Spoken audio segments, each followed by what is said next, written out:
3 basic strength workout selepas lari. Okey, so untuk lari dengan baik, kita kena ada ketahanan otot yang baik juga. So ada 3 workout ataupun 3 exercise yang kita nak kongsi pada hari ni, yang mana exercise ni fokus kepada upper body, core dan juga lower body. So untuk yang pertama, upper body, kita buat push up. So push up ni kita boleh mula dengan tahan selama 1 minit, iaitu kita push up sebanyak yang mungkin dalam 1 minit.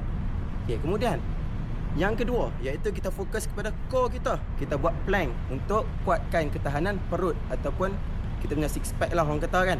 Okey, yang ketiga iaitu lower body, iaitu kita nak kuatkan bahagian hamstring dan juga quads kita, iaitu kita buat squat.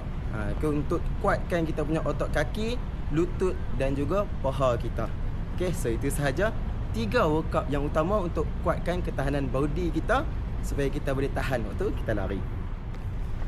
Okay, hampa dah dengar? So, boleh cuba dekat rumah. Let's go!